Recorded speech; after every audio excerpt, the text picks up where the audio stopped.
Extermination Day is when all the angels come down and, well, decide to destroy everything. Destroy all the sinners they can find, and destroy as much as hell as they can find. But what if that didn't happen? In this alternate timeline, Lucifer would not accept this deal. I don't know why. Maybe he felt compassion for the sinners. Maybe it's for selfish reasons. Maybe he had power if they were there. For whatever reason, he doesn't do it. And the story is changed forever. Let's start with a few minor changes. They minor, but these changes will be pretty severe. As Charlie would never meet Vaggie. Vaggie is a former exorcist, therefore she would never meet her. And the hotel wouldn't exist, so the whole premise of the show wouldn't even happen. So every character would be on their own, and every character would be living their own life. It's hard to choose exactly who to start off with, but let's start off with the most simplest one, Charlie. Without the hotel, she wouldn't really have a purpose. She'd be sad and alone for a long time. Her entire purpose was trying to redeem sinners, but since there's no reason to do that, she wouldn't really do it. Hell was overpopulated, but they would do other issues. Maybe they'll let demons destroy each other or something like that. Because in hell, if a demon destroys you, you just come back days later. As Charlie didn't really know what to do with her life, she would keep on wandering, looking for purpose, looking for something to invest in, until eventually she got an idea.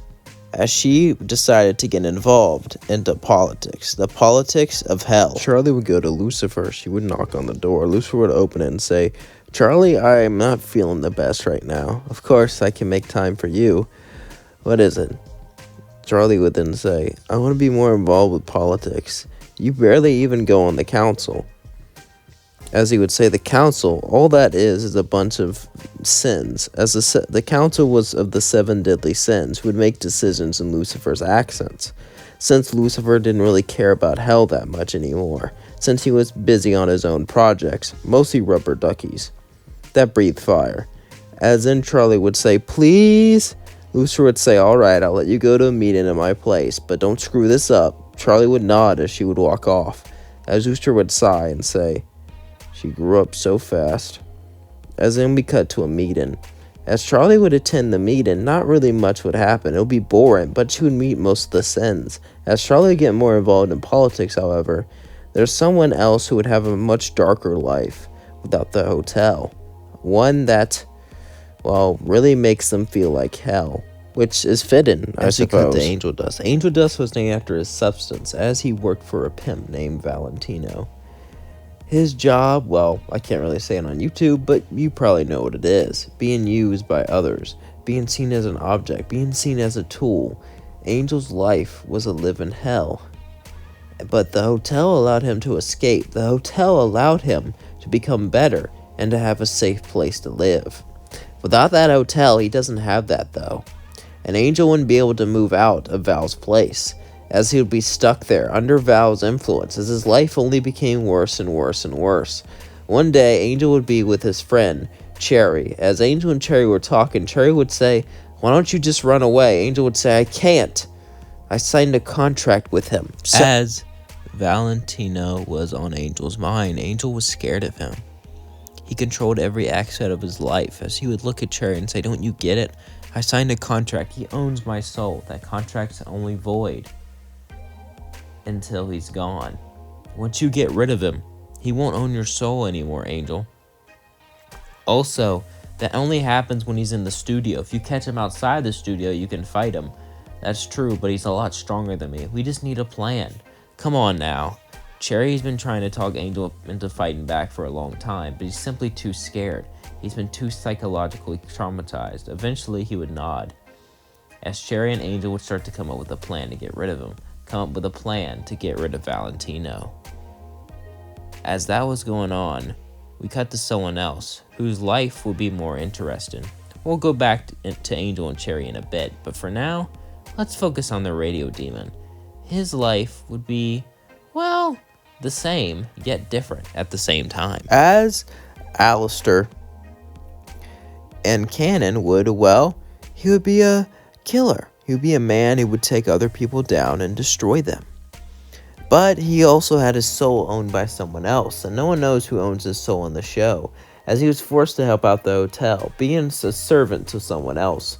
By the hotel, though, it's impossible to know if he would be owned by someone. We can do two different scenarios, one where he's owned and one where he's free. But for this scenario, we're going to do the one where he's free, since we don't know who took his soul and why, and if Charlie already had plans for the hotel or not. As Alastor in his timeline would be free, he would be free to do whatever he wants, as he would torture others and broadcast his radio show. However, that was getting old, and he needed to find something good, something fun. One day, he'd be out with Rosie, the mayor of a town in hell. As they both talked, he would say, "So Rosie, do you have any plans? Like anything fun?" Rosie would say, "I have an idea. Why not start a group of like-minded individuals like yourself?" Alastor would say that's a great idea, as Alastor would assemble a group of overlords, and a group of overlords that didn't talk about business, they didn't talk about fun, all they did was go out, all they did was destroy. As that was going on, we cut to Husk. Husk was, well, he was owned by Alastor, even in this timeline. However, Alastor wouldn't use him as a bartender for the hotel, obviously.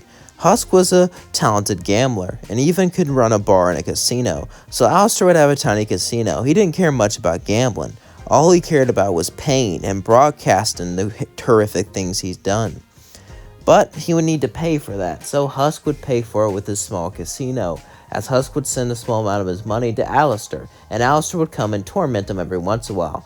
But for most of the time, Husk had a pretty chill life, except when Alastor came, but that was few and far between. Overall, Husk had it good. As Husk enjoyed his new life, though, the same cannot be said for someone who was bored, as we finally cut to heaven with Adam and Lute. Adam would be extremely bored. Without an exorcist day, without a day where they go down and wipe out sinners, he had nothing to do. But then he came with an idea, a coliseum. Hey, really, Adam, isn't that barbaric? Besides, it's paradise here, no problem. Exactly, that's the issue. No problems means everything is boring. I want some action. People can watch it. People up here can't perish anyway. Besides, a lot of good soldiers go to heaven, and they have battle instinct. She would say, "Would anyone even want to watch the Coliseum now? Isn't that too barbaric?" Well, everyone here can't die, so does it really matter? Also, you forget there's a lot of ancient people up here that used to watch stuff like that. Lute would say, fine, I guess you could take it up with the council. The Council of Heaven would vote on trivial matters like this, stuff that didn't really affect the big man upstairs. As Adam would go to the council, they would decide to try to vote on it. As he would try to present his case, Sarah would be for it just because she liked Adam, but Emily would be against it because, well, this is barbaric.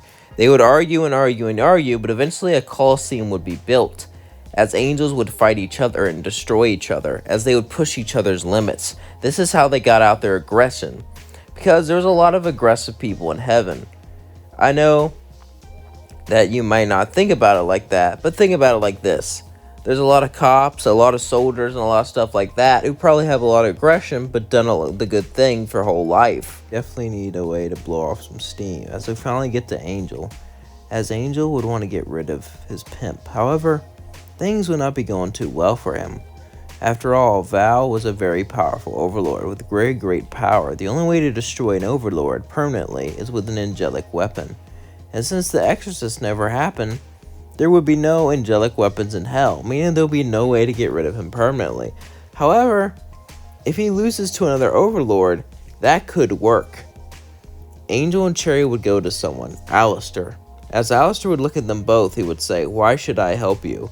As in, Cherry would give up her most prized possession, the gold that she was storing for years. As she gave all this up and said, "Save my friend," Alastor would say, "Very well, I do not value money too much, but with this, I think I can have fun with it."